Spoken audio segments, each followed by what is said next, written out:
Gentlemen, we are live.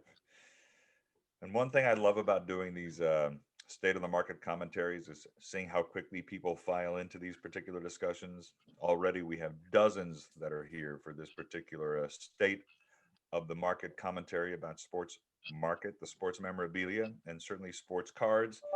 Chris, I know a lot of people here are very, very excited to have a chance to talk to you. So, everybody who's joined us, obviously, you can drop a question in the Q&A. I will ask Chris and maybe Mike your question throughout the course of the next hour of conversation. But I'm Robert Wolonsky, the Heritage Auctions Communications Director, and I'm incredibly pleased to welcome everybody here to the State of the Market commentary for sports memorabilia and sports cards. In fact, I'm Nailed really it. interested in talking about the sports memorabilia, but Chris, since we often don't get a chance to talk, before we begin this, I was just really curious to ask you, because I've never had the opportunity to do so. How did you start collecting? What were the first things that you collected? Yeah, I actually remember it pretty clearly. I mean, I grew up. My father was a coin dealer, and I would go to shows with him. But I remember one specific. It was after a soccer game when I was 9 years old, and I stopped with a buddy at a 7-Eleven, and we bought. He showed me Garbage Pail Kids, and so it was 1985, and I bought a few packs of Garbage Pail Kids with my buddy that we're still friends to this day, and I was hooked. I had fun with it. I thought it was cool. He was into it as well. We started going to local shows. I mean, it was 1985, 86, so it was, when sports card boom, right in the middle of that, there were shows every weekend, and Beckett was located here in Dallas, so we would have fun, go to shows. I think the next thing I bought was a 1986 Topps complete set at that point, and we traded the Don Mattingly card out of it, and then I immediately wanted it back. And so I would go to shows with my dad as well around the country, and I would always gravitate. There would always be a few sports tables in the back of the show. So I had no interest in coins growing up, and I would always gravitate to the sports tables in the back and have fun, looking and learning about it. But it's interesting. That was the genesis of it, and I was immediately hooked. I had a lot of fun, like a lot of kids did our age. Got lucky that 86 Fleer basketball was right around that time as well, and top. I mean, baseball was my favorite sport growing up, so I was watching the Texas Rangers. Had a lot of fun watching Nolan Ryan when he arrived here on the scene. So just a general love of sports, and then a love of sports collectibles.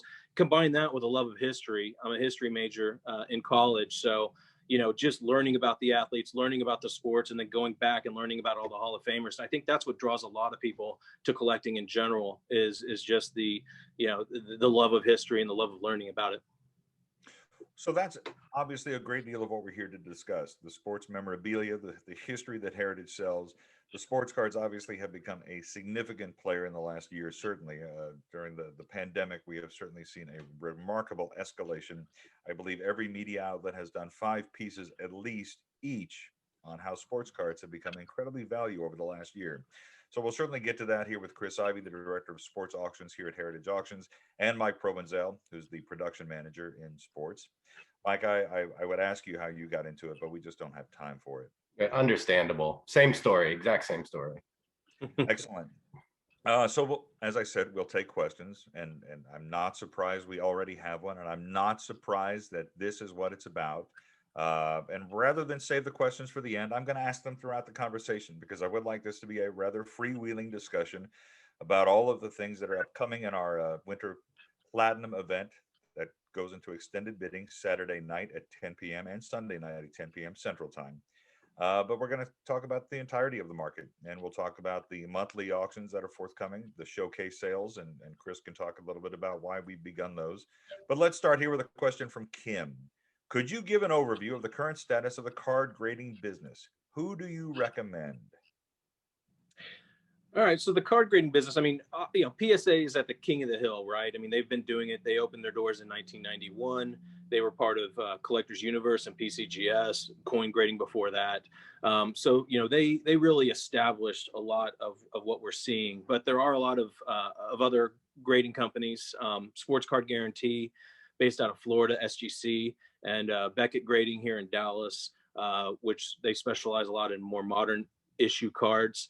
PSA's done a great job of building their set registry and building their population reports, which I think have done a great thing for what we're seeing now. We wouldn't see the interest and the investment into our collectibles market right now if it wasn't for those population reports. And that's great foresight on the part of the original founders of PSA and Collectors Universe. So those population reports allow us to get an idea of how scarce these items really are, how many have been graded over the years, how many are remaining in top condition. So when we sell a Wayne Gretzky rookie for 1.3 million in December, it's one of only 2 OPG examples. So the fact that collectors can look at that and make that determination is what really is allowing people to invest top dollar into these pieces. But as far as grading goes, all 3 of those services are great. There's actually a new service forming as well that's part of NGC, which is a Numismatic Guarantee Corporation, and they've formed CSG, which is a new grading service that I believe just launched and is opening for sports card grading this month. So there are a lot of services in there, but be sure you go to one that's trusted. Those 4 that I mentioned are all good companies, all trusted, and all have a good secondary market. So that's what I would recommend. And a lot of them are, it's obviously there's a lot of interest in sports collectibles right now, sports cards, and specifically graded sports cards.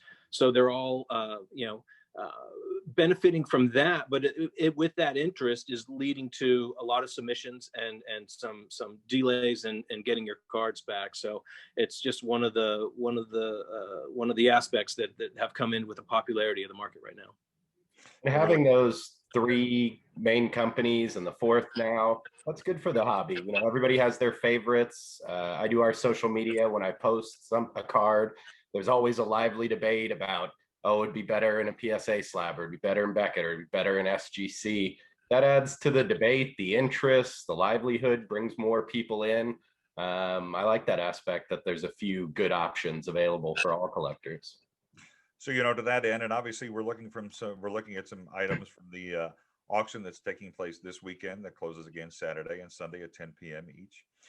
Here's a Beckett, here's an SGC, here's a PSA. So obviously everyone is welcome in the auctions. And as you say, the addition of more grading services is good for the market.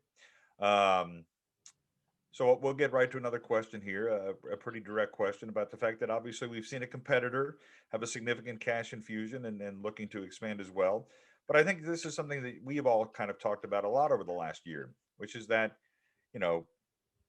everything is good for everybody in this market, correct? So Chris, talk a little bit about that, because that has kind of been a really interesting discussion. A lot of people are getting into what we have done for a very long time. I think it's fair to say that Heritage is really at the fore on the sports memorabilia, and certainly as we've gotten into modern cards and as sort of the leading vintage card auction house. Talk a little bit about how all of this is, rising tides and all that stuff. Yeah, it's interesting. We've been involved in this market a long time. We enjoy it.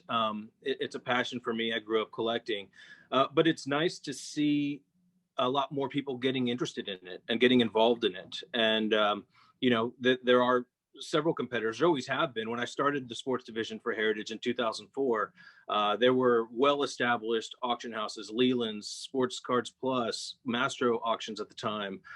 So there's nothing wrong with new competition coming in, especially when we're in a market like this and the pie is growing for everybody. I love the fact that this little thing that used to be confined to the back of the coin show is now at the forefront. It's at the forefront of collecting. And there's a lot of people writing about it. As you know, there's a lot of people doing news stories about it. And there's a lot of people that are interested in it and jumping in. And it's no longer the secondary thought. There's people that used to go to Sotheby's and buy art and buy wine and buy what you consider more traditional collectibles.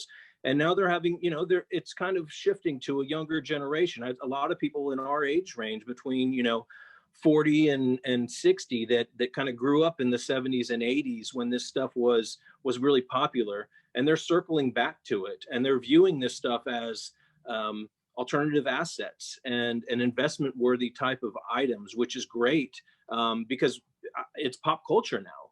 I love that people enjoy it. It brings them joy. It's the whole purpose of collecting is enjoying what you do, and then the fact that people are seeing it. There's a lot of aspects to what's going on right now, and I did mention the investment aspect of it as well. People are seeing this stuff as more of a non-traditional investment. There's a lot of the interest rates are low, and there's a lot of money out there, and people are seeing inflation maybe coming down the road. So one way to hedge against inflation is to buy hard assets, and that's what we have here. And traditional investments like Wall Street and real estate, a lot of people that know what they're doing seem to feel like those are pretty maxed out at this point. So people are moving to alternative investments. And so that's what we're seeing in this market, with a lot of people jumping in and getting involved. So it's an interesting combination of people that are diehard collectors that have been doing this for a long time and that enjoy it and building these collections. And then you've got new investment minded people getting involved. And so you're seeing the prices go up. And as the prices go up, it makes people think, wow, this card that I bought for $1,000 6 years ago is now selling for $18,000. It might be time to sell, which is good, but it also, I don't think, people, there's a lot of concern about how long it can last, and is it a bubble and that type of thing. And, no markets go up perpetually, and there are corrections, but I will say I like the foundation for our business. I think there's a lot of people in this business that are collectors, that are involved in sports collectibles, that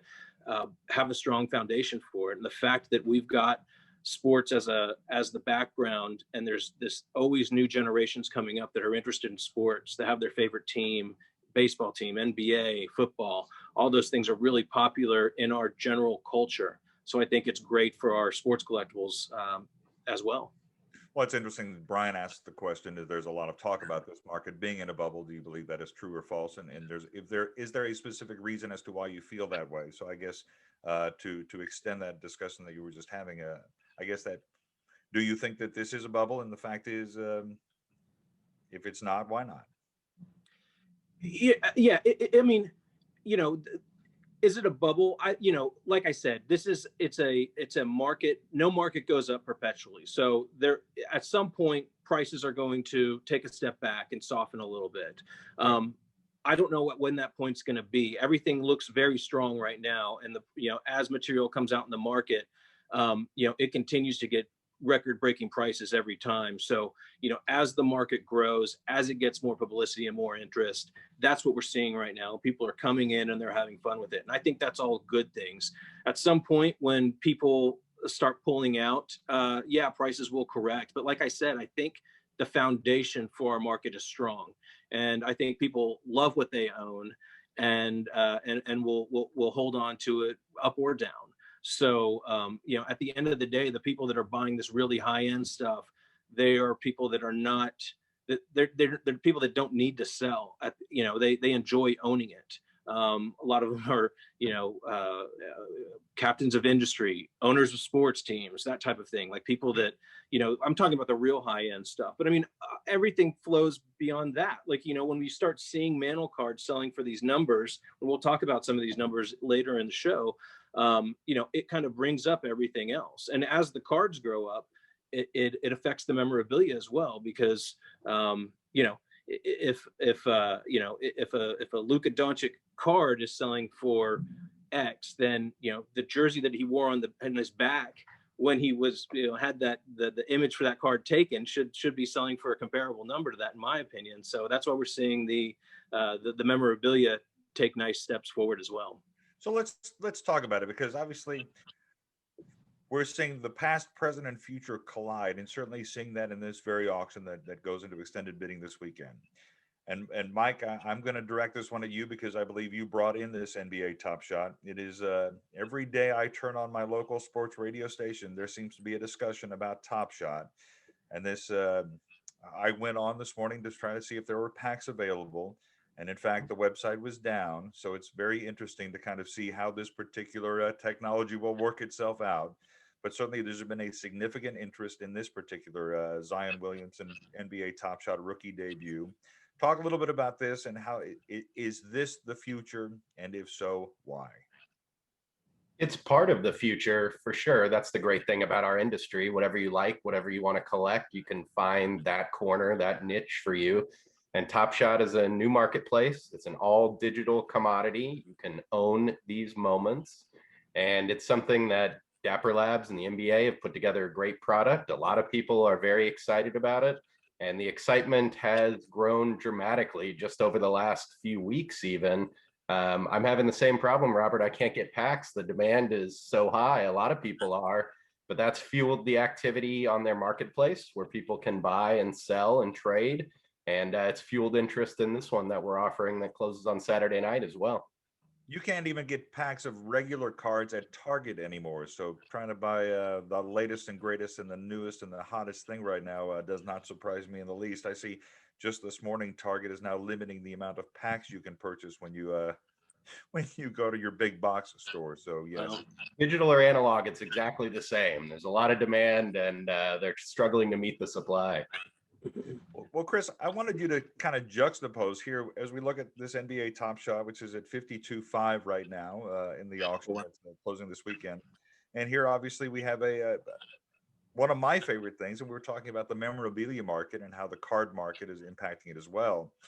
You know, the NBA Top Shots are these things you can't hold, you can't display, and yet here we have a 1934 Babe Ruth Lou Gehrig dual signed baseball. It's PSA mint 8.5. It's one of the best conditions you will ever find a ball like this. The story behind it is remarkable as well. It was given to a priest at St. Mary's where Babe Ruth learned how to play baseball. yeah. Um, and I'm kind of fascinated what you guys have seen in terms of the interest in these sorts of pieces versus, a 1934 Babe Ruth baseball card. Well, it's interesting. I didn't know what Top Shot was before 2 or 3 weeks ago when Mike sent me the details on what he was working on. And I got to tell you, and that's one of the things I think is cool about it is we're all learning about it at the same time.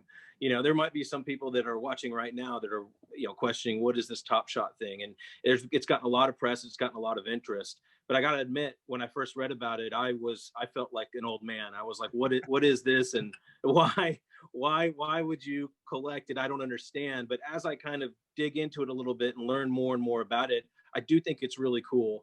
And I love the fact that it is exposing a new generation to collecting. And we may not understand it or may not understand it at the beginning, but I think we will come to understand it as fast as everything is moving forward. And there's digital art out there that's being Sotheby's is handling, that's going, and the blockchain technology allows it to be unique. So, you are buying a unique collectible, even though you can go on YouTube and watch the clip, you're buying something that is unique and one of a kind that you can trade. But I love it because it also, as I said, it's a different type of collecting, but it exposes it to a new generation. And just like when I was 9 years old and I bought a Garbage Pail Kid pack at 7-Eleven, that opened the world of collecting to me. And from that opening, I started getting interested in baseball cards and obviously the players of the day. I love Don Mattingly and Mike Schmidt and all those guys that played in the 80s, Cal Ripken, you name it. But from that door opening, I also started learning about the history of the game and the Hall of Famers and Babe Ruth and Lou Gehrig and all those things that came before it. And so this is just, if Top Shot is another foray into getting kids interested and getting people involved in a new type of collectible that exposes them to the overall collectibles market, I think it's a great thing. So I love that aspect of it, and specifically on the Ruth and Gehrig ball, it's a great. I mean, that is Ruth and Gehrig are the pinnacle of the Yankees are a huge part of the sports collectibles market as a whole, and Ruth and Gehrig are the pinnacle of the Yankees' success and their dynasty that they built. And so the fact that they are on this ball together, I love the fact that they're on separate panels too, but you can see them, they're displayed. If you can see them together on that ball. It's such a great example. They're so bold. You can see the signatures from across a room. So it's one of the highest. It has everything that you could really want. It's Ruth and Gehrig. It's great condition. It has a wonderful story about Ruth's history and how he got involved in the game. He's the greatest baseball player in history. So all those things, I think they all combine to make it one of the finest collectibles in the hobby, and a great centerpiece for this auction. It's interesting. I'm sitting here looking at this, and obviously in last February, we sold this Lou Gehrig bat, this game used side written pat PSA. I looked at it. It was for over $1 million. In this auction we have coming up is a 1912 Honus Wagner game used bat. Obviously, do you find that it's a different collector, someone who's that if someone's buying a one of one LeBron card, a signed, patch auto, is that a different person than who's buying a game used bat from 1912? There are a few people that cross over, but for the most part, it is a different collector. But that's fine. That's one of the things I love about this market, is that you can find your niche. You can find what you like. There's people that only buy Type 1 photographs. Other people that collect World Series pins. Like it really runs the gamut. And the fun thing about it is you can buy things. You can build a great collection for a few $100s. And that's the beauty of collecting, is it's you can build something that's unique, that's fun for you. It's about the thrill of the chase and tracking down the items that you need to fill in the holes in your collection. So there are some people that cross over and do a little bit of everything, but a lot of collectors like to focus. And it's a different, these game used bats, I love them because they're the tool of the trade. I mean, these are what the players use to set their records, to become a Hall of Famer, to battle their opponents. The Wagner bat specifically is amazing, simply because there's only a handful of examples known. I think there's only 6 Wagner game used bats that have been graded, authenticated by PSA DNA. This one comes with provenance from Wagner that gifted it to Arkansas, to the eventual owner's grandfather, who was a police officer at the time, and it's photo matched. So through the wood grain of the bat, there's a picture of Wagner holding this bat. The other thing I love about it is it's just an absolutely massive bat. It speaks to the era. I think it's 4 pounds. This bat, it's insane. I think it's 53 ounces. I'll have to double check on that, but it's an amazing bat, and it speaks to, this is the dead ball era. Wagner was a great Hall of Famer, but until Ruth came along and the live ball era happened, this was a different type of game. And so this absolutely massive bat that he used, I love it. It's a beautiful representation of the dead ball era. I get a lot of questions from friends of mine who ask, why wouldn't you buy a bat? There are only a handful. This is something somebody actually held.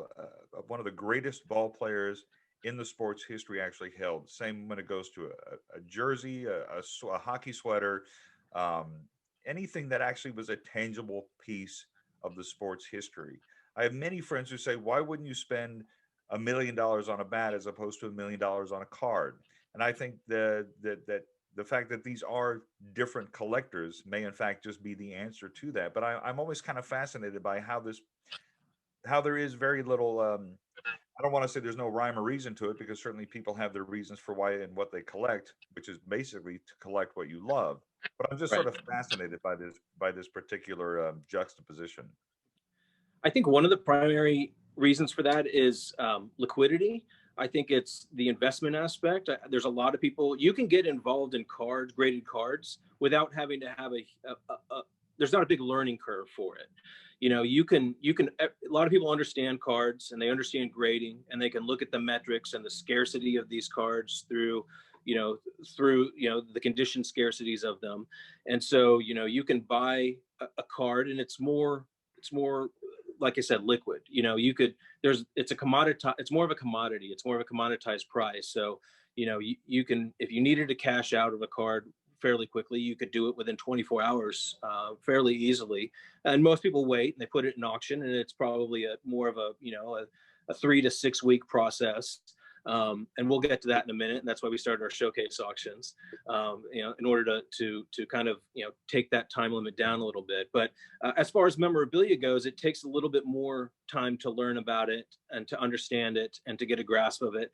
And it's more of a pure, I shouldn't say pure collecting, but it's more something that you're not, when it comes time to sell, you can do it, but it's not as commoditized. It's not as liquid as cards are. So I think that's one of the main differences for, for people that get involved in it, more of an investment aspect.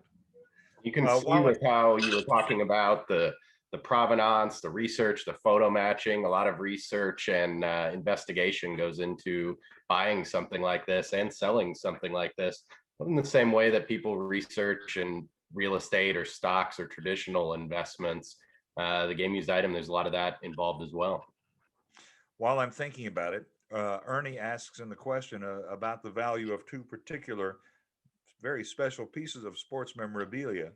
So Ernie, rather than ask and answer your question here, I'm going to let Mike and Chris give you their email addresses so you can directly ask them. I would recommend anybody on here who has something in which they're interested in finding out the value, and if in fact they should auction these pieces, as Ernie would like to do. Go ahead, Chris, and give your email address, and then Mike, do the same way. Do the same. Yeah, anyone that has any questions or comments, feel free to email me. It's chris@ha.com, real simple, CHRIS@ha.com. And I'm Mike P@ha.com, or you can direct message us at any of our social platforms. And look, we're doing virtual appraisals. Mike is certainly heavily involved in that. I have someone who lives in my house who's heavily involved in that. So if there's anything that you would like to get appraised, Mike and Chris and the many consignment directors and experts in the sports department will be happy to take care of that. In fact, now is probably a really good time to do that because everybody's in Dallas today. So they can spread the work around very quickly by simply handing it to somebody who's standing in front of them. Chris, while I'm thinking about it, how many experts are in the Heritage Sports Department? Well, we've got 22 total in the department. Experts, I'd say there's 8 of us that are kind of client facing, that deal bringing in consignments and that know they're, that have a specialty. I'm more of a generalist. I love pretty much all aspects of it. I deal in cards and memorabilia. We have Derek Grady, Lee Iskowitz, who both were former professional graders. They're great, handling, dealing with the cards, knowing the values, working with clients to bring their cards in and make sure we get them graded and maximize their value at auction. Peter Calderon's part of that team as well. We've got Chris Nerat, who's a football expert, Tony Giese as well, another memorabilia generalist. He knows basketball, football. So we've got a lot of guys here that it's a lot of fun because it's a passion for all of us. We really enjoy what we do.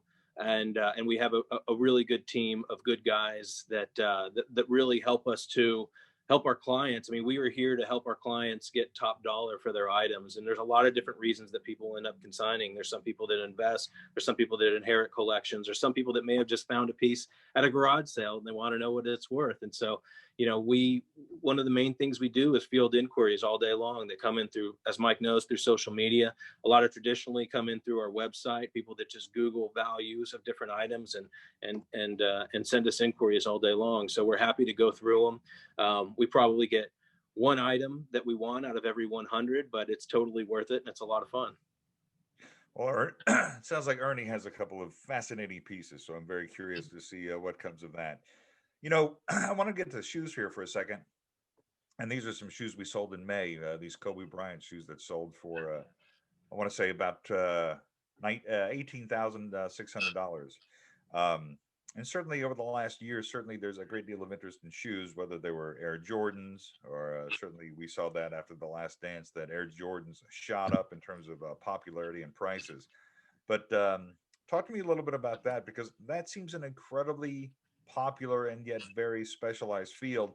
And certainly, look, the fact that we have these 2002 LeBron James high school game-worn sneakers that were gifted him by Kobe, which have been photo matched and have been the subject of many, many articles in the last couple of weeks, are certainly significant as well. So when I think of memorabilia, I think that certainly the closer tied they are to particular athletes and the more legendary those athletes may be, certainly the more significant and more valuable those shoes become. Yeah, there's no doubt. Sneakers are a whole new collectible all into themselves, and so there are that collecting group known as sneakerheads, and they don't even care about game.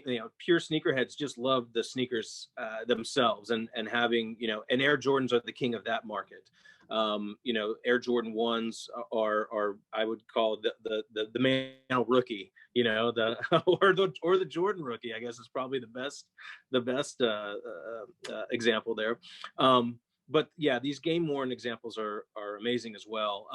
You know, being able to get them photo matched. And again, these are the tools of the trade for basketball players. They don't use bats. You know, you can get a jersey, or you can get their sneakers. And the sneakers, and one of the reasons we're seeing a lot of cool Jordan gamers out there is because that was something that was pretty common, for players to give away sneakers after the game, especially a superstar like Jordan at the time.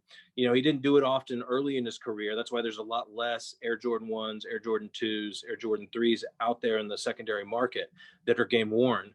But kind of when he hit that, I would say after the, you know, All-Star game in '88 and the dunk contest is where the trajectory obviously changed.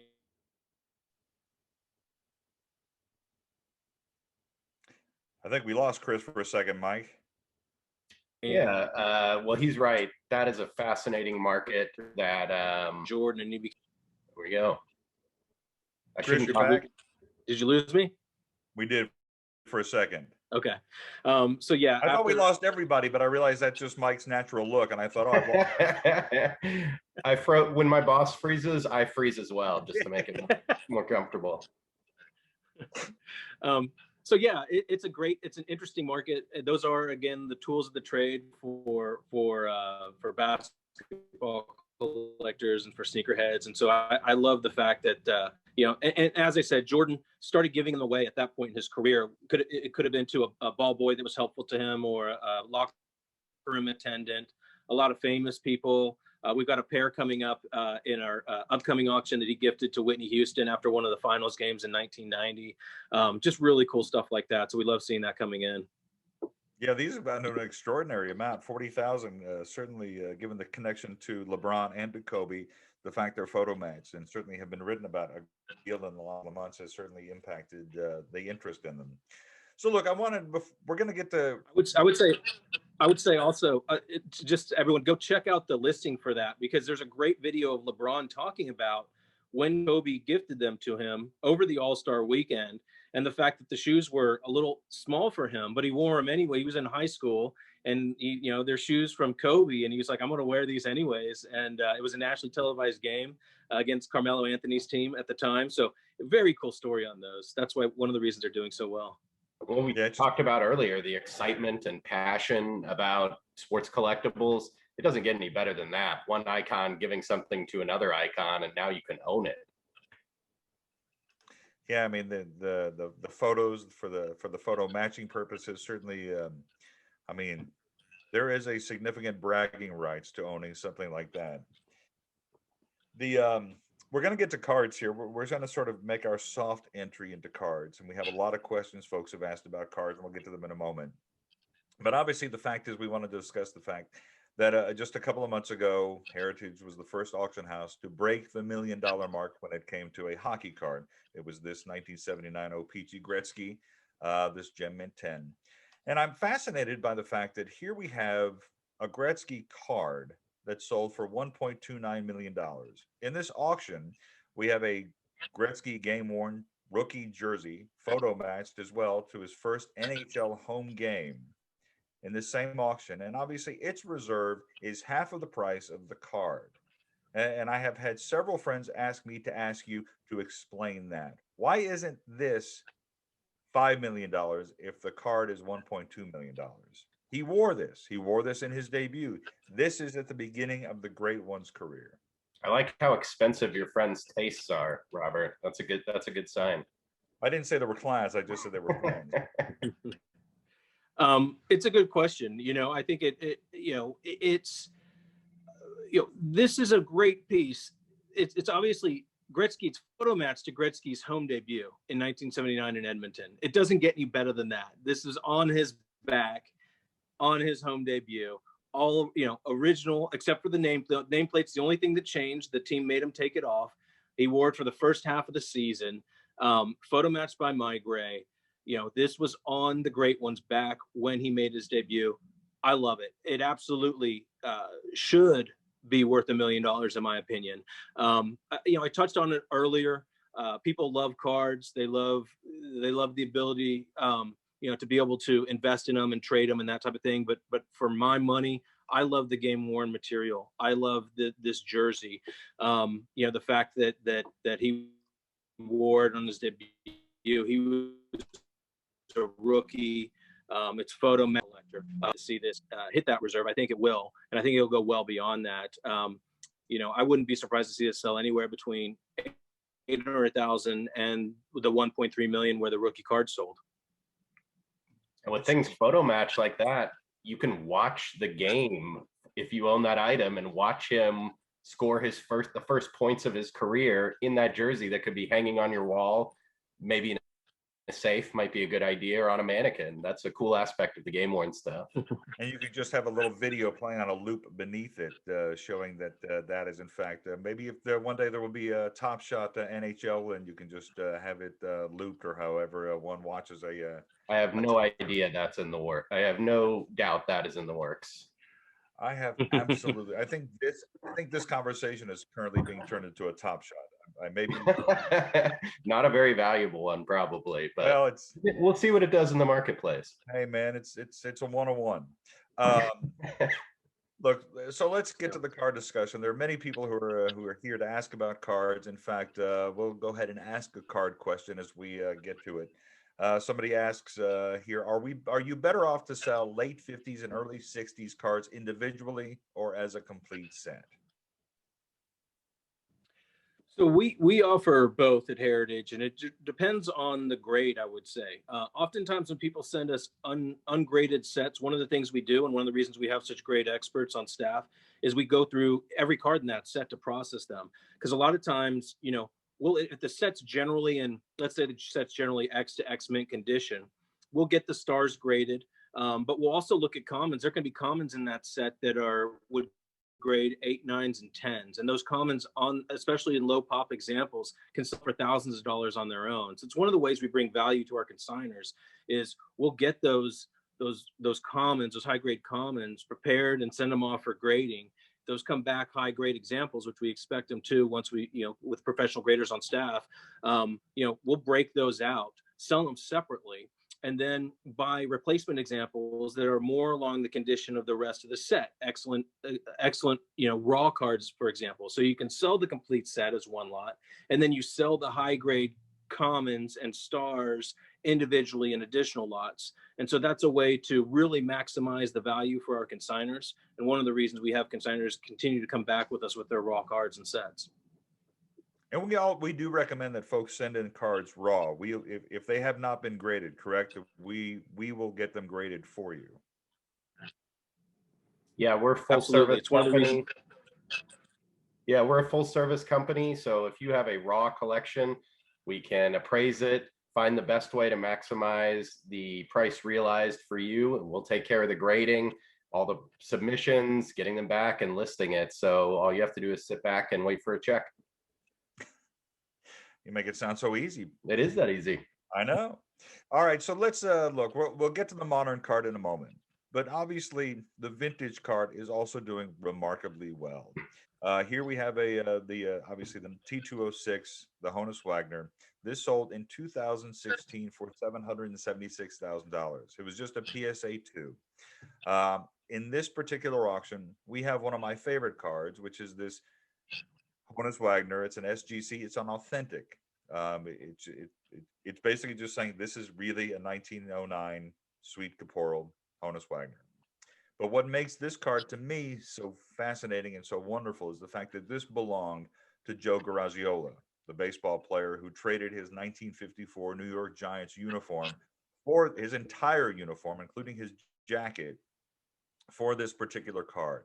And I'm fascinated, Chris, to talk a little bit about how much provenance means to these particular cards. When we know, obviously, speaking of Gretzky, there was once the Gretzky Wagner, which obviously was incredibly famous and then incredibly infamous.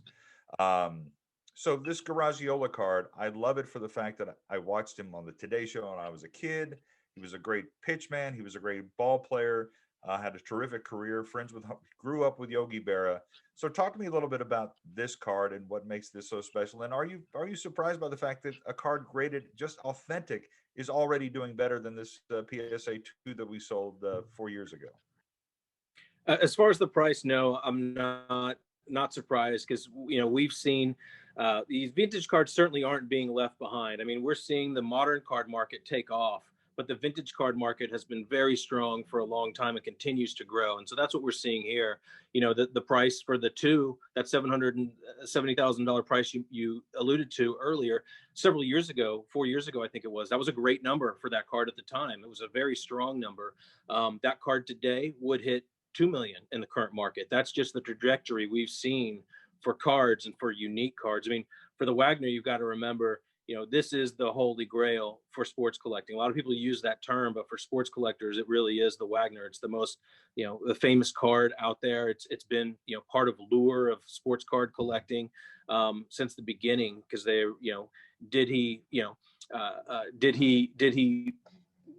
Wagner not like tobacco use and didn't want to promote it, or was it more of a monetary issue and he wasn't being compensated properly for the use of his image? So you've kind of got that debate factor going on. Whatever the answer is, what we do know is that very few examples made it out into circulation, and less than 70 examples are known to this day. So there are only 70 seats at the table if you want to complete your T206 set, and this is one of them. And so that's why we're seeing, as more people get involved in collecting, as more people kind of want to collect sets or even stars, I'd venture to say probably half the people that own Wagners today aren't trying to complete the T206 set. They just want a best of the best collection of stars and Hall of Famers. And obviously this card fits into that category as well. So it's a perfect confluence of those different types of collectors coming together and the scarcity of the card that are driving these numbers up. I expect this authentic example to sell for over $1 million. And like I said, if that 2 example was up in auction today, it would go over 2 million. It's just a function of more people getting involved in the hobby and the desire to own this holy grail. That's one of the best trades in hobby history right there. The Garagiola game worn uniform for this.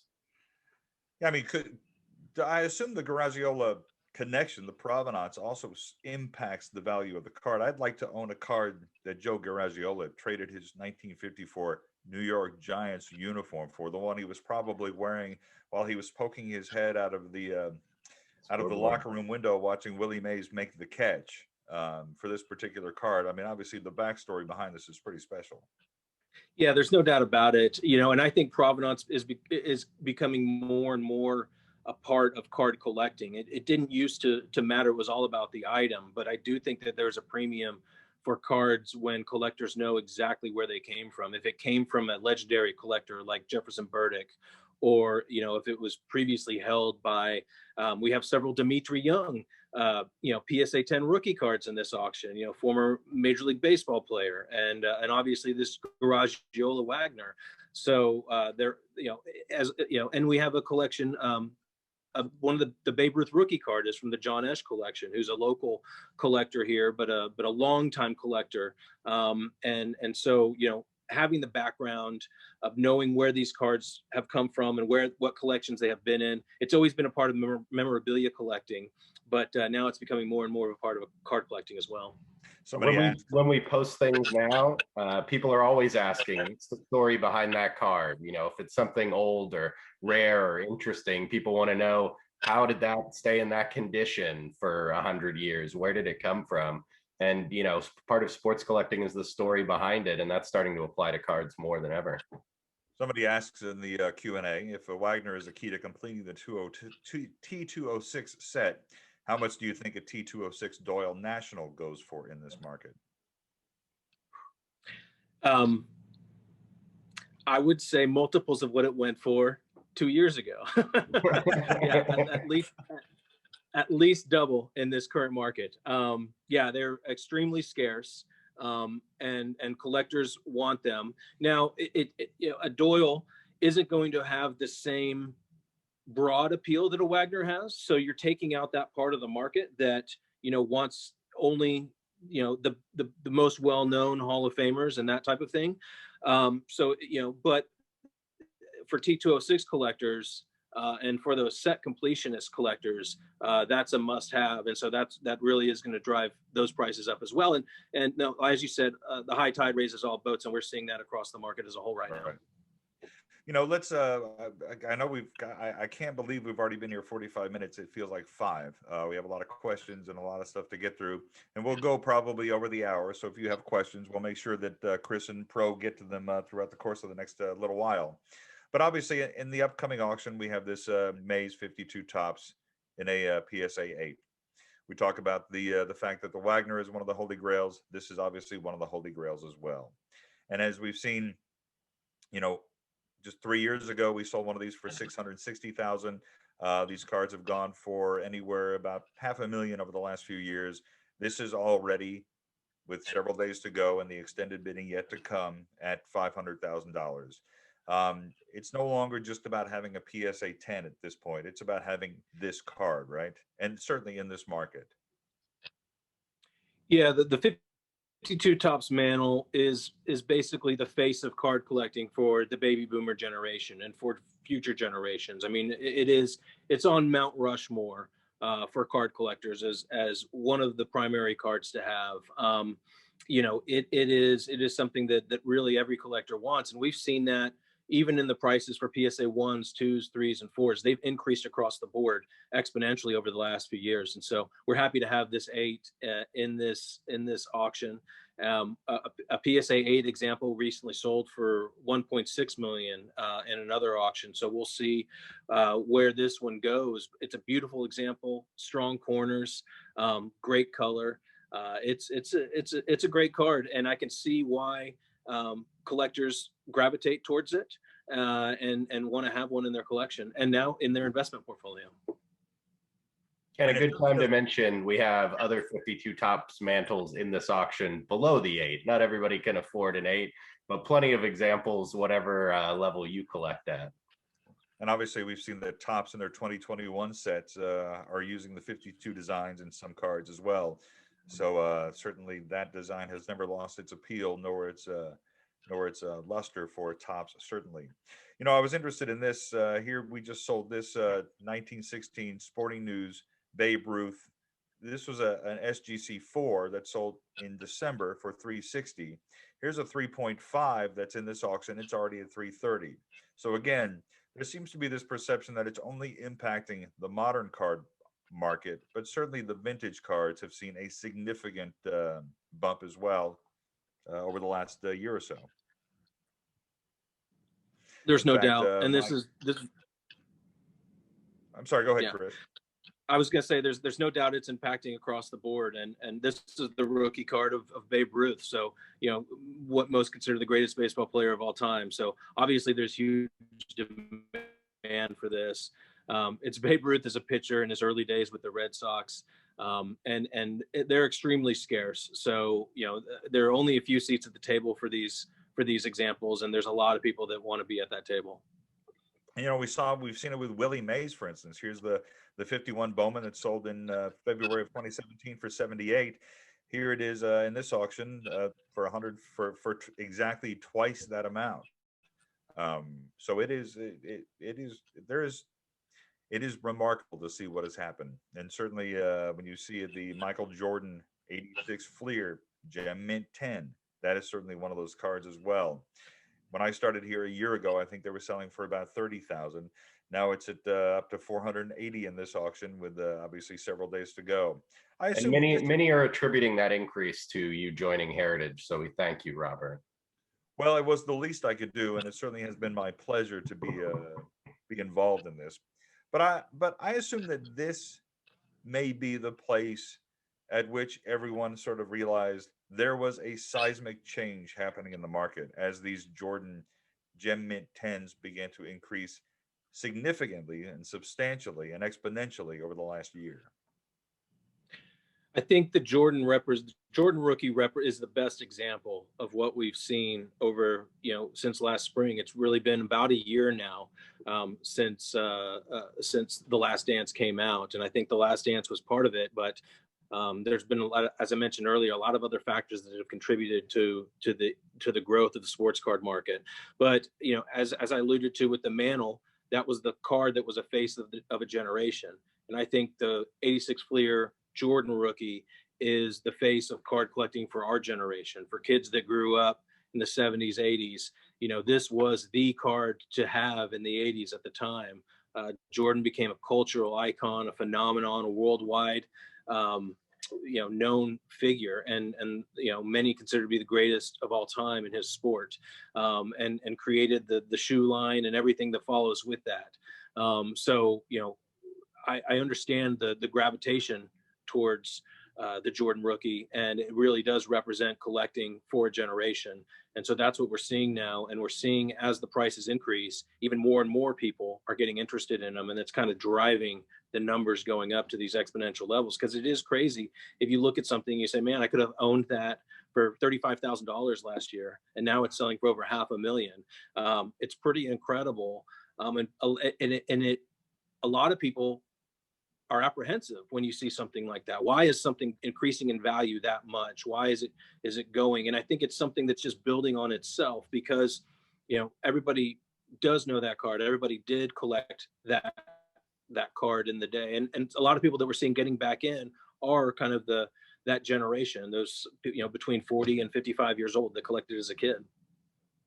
Yeah, it's interesting. My cousin the other day called me and said that he found 5 of these in his closet, and wanted to know what grade they were in. And I told him mikep@ha.com.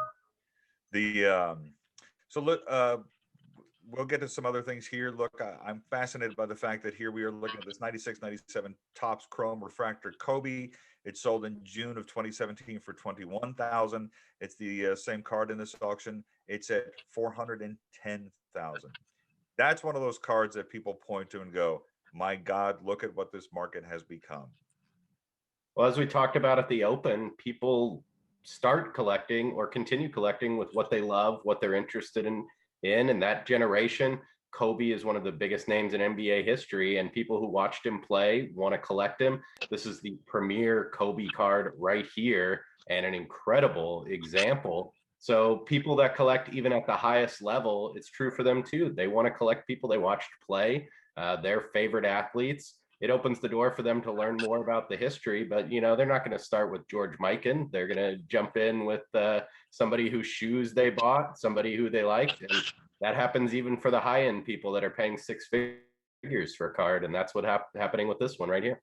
No, but you have reminded me that it is time for me to get on my George Mikans. So Yeah. I appreciate that. Let's all right, so I have a million questions here, and many of them related to the modern cards. So while we're looking at this, somebody says, where do you see prices for? And it's interesting because we're talking about when people begin collecting, and I obviously a lot of people started collecting in the 80s. Where do you see prices for 80s baseball, basketball, football, and hockey cards in the next 18 months? I assume that's a question easily answered by whose card is it, what condition is it in, and obviously what year is it from, because certainly you saw a number of late 80s cards that were just overproduced during that particular period. But if it's a 1986 Michael Jordan Fleer mint gem mint 10, it's going to be significantly different. Yeah, we've seen we're seeing increases. Go ahead, Chris. We're seeing increases. We're seeing increases across the board on 1980s cards.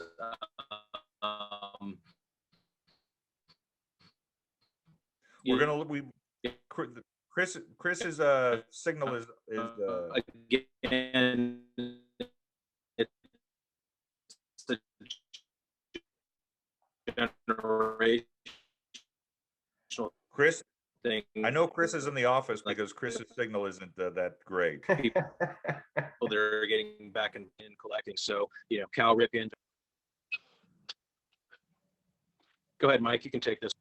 Yeah, we've seen the Jordan. I'm going to try and jump on Wi-Fi, and then I'll. Has, like we talked about, raised all ships, and a lot of cards from the 80s are seeing huge numbers. I would say if you have it in your collection, please reach out to us. We can let you know what it's worth in this market right now.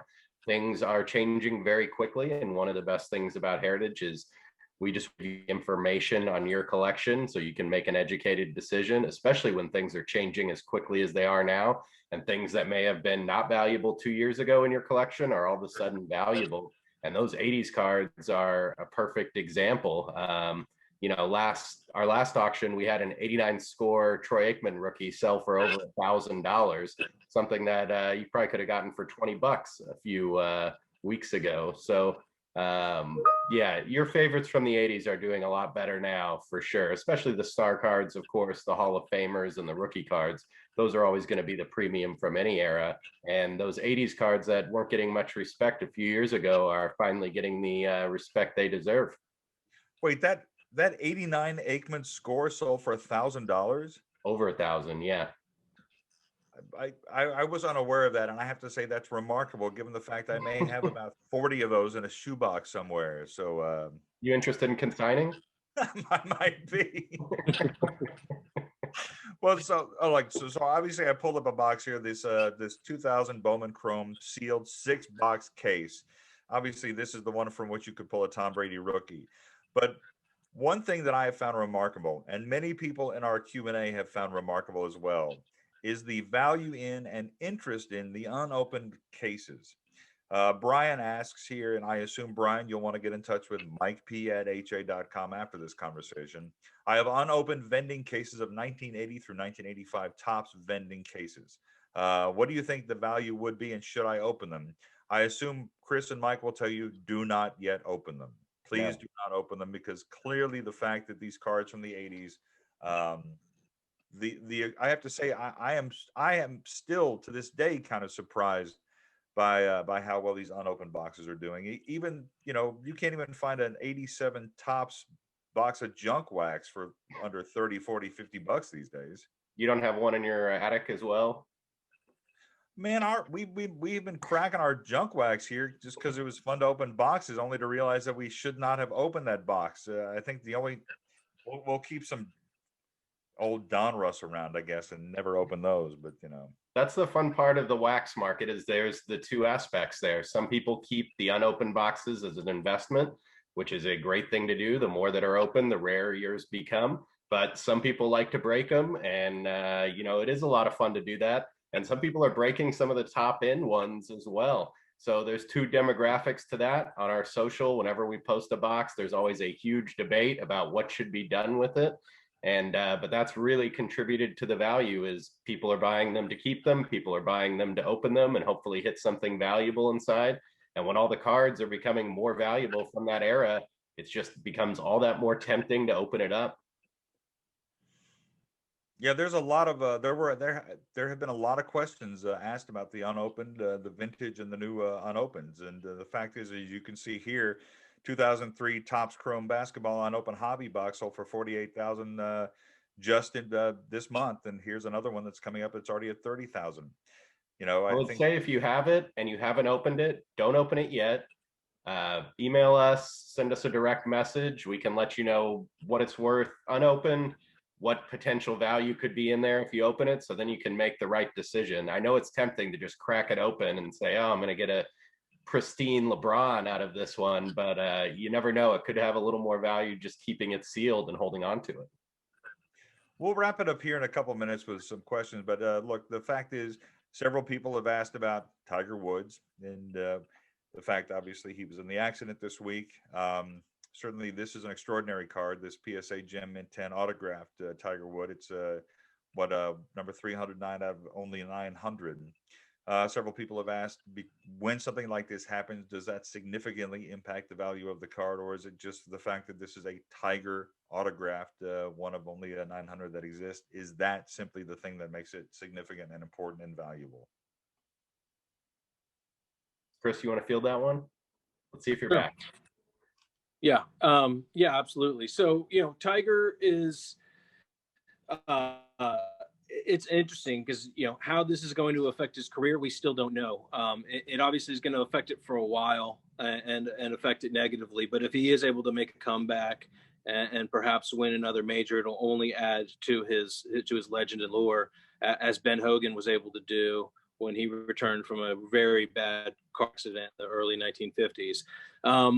but we don't know where Tiger is. He's had 10 surgeries before this point, and it'll be a difficult comeback for him. But we all are rooting for him to do it. But he may never walk a course again. But I don't think that's going to have a huge effect on his collectible value one way or the other. He's already established himself as the greatest player of a generation. We're in 97, won the Masters in 97 as an 18-year-old. He's had an incredible career.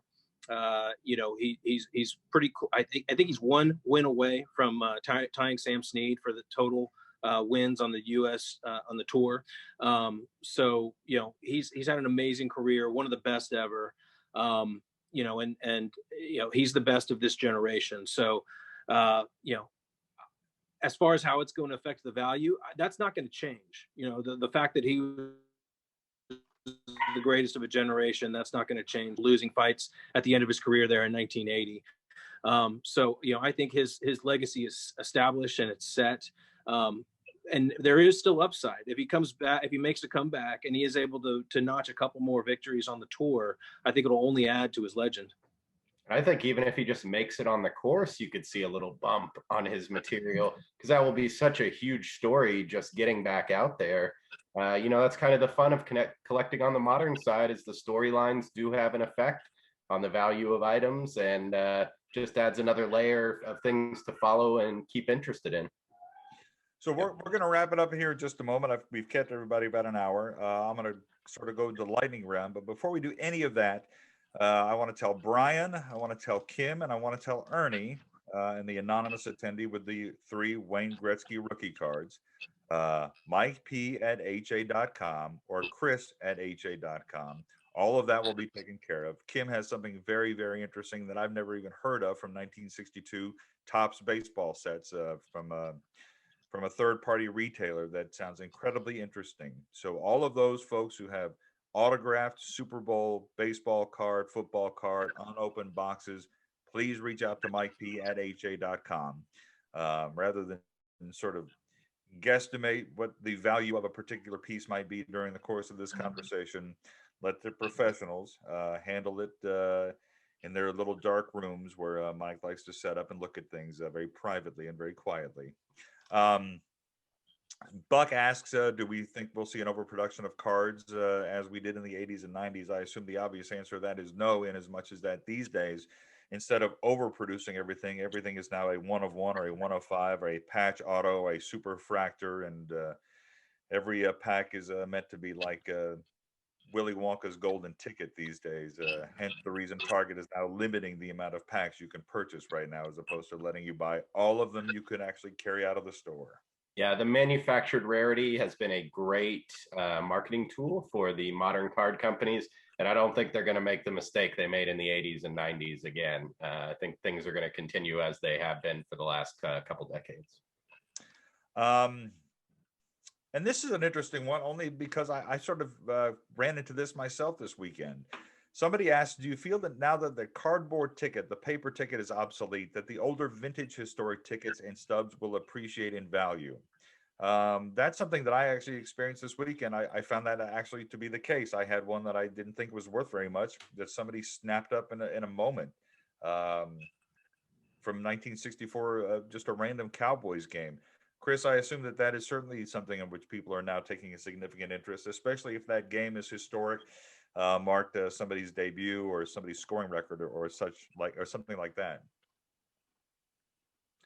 There's a lot of interest in the vintage tickets. There's no doubt about that. But I have to say, I was disappointed to see that it's more difficult to get.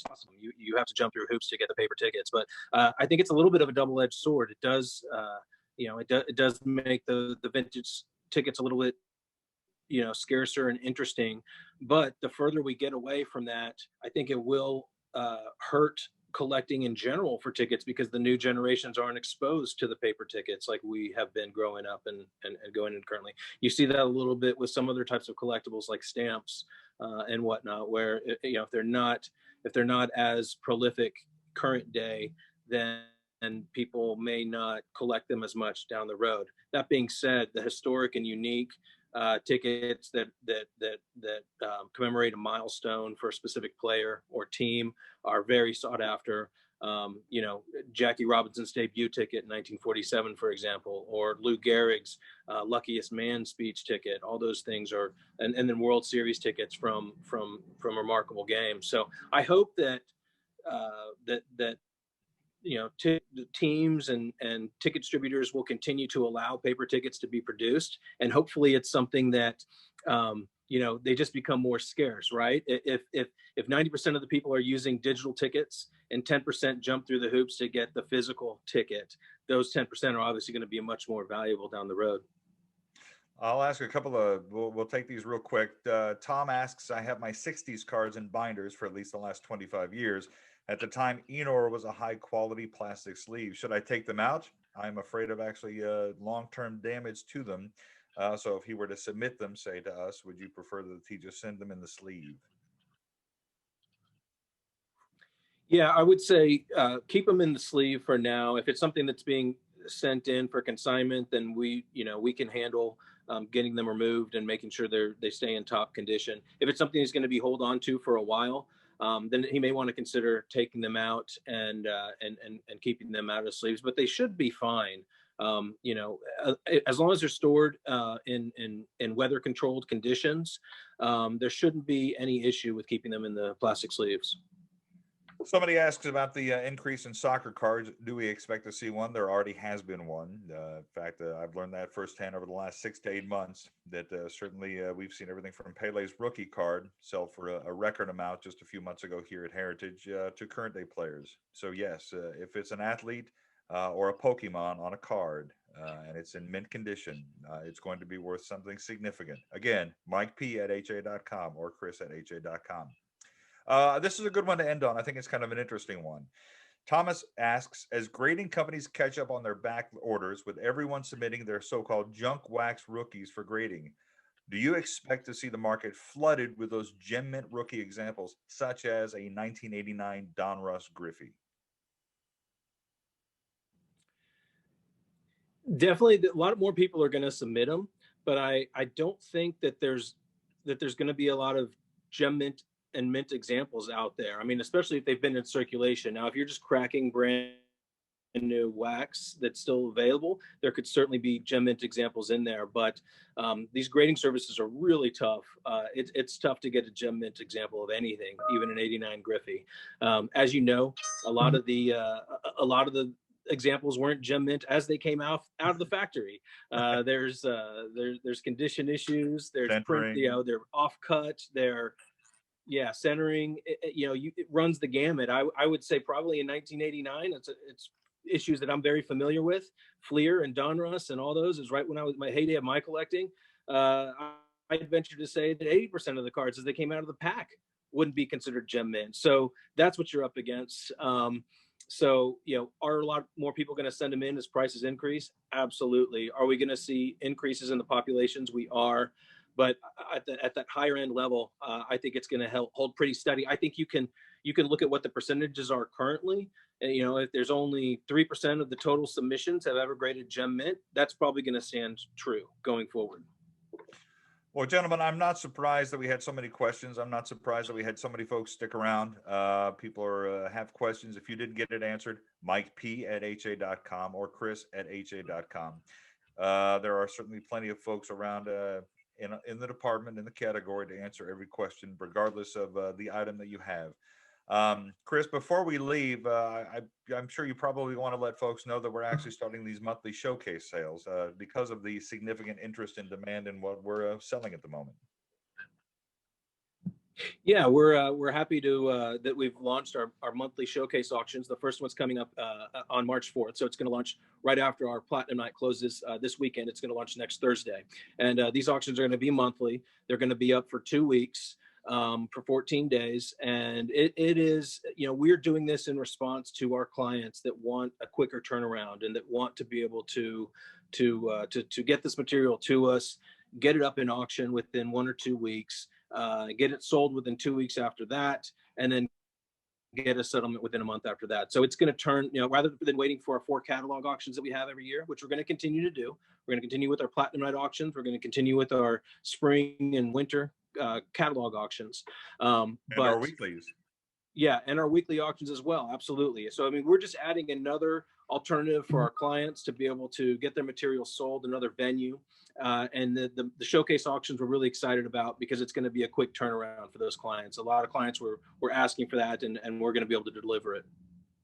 And on the other side of the paddle, if you're buying, it's just another opportunity to have some great material in front of you all the time at ha.com. It's interesting. I started here thinking, all right, I'm going to consign everything in my house. And instead, I've just ended up buying more stuff for the house. So, but you can always consign, Robert. One day.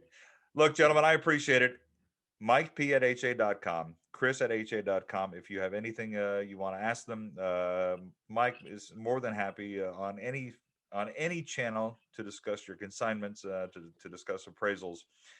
Folks have asked about sending pictures. Mike can walk you through that process.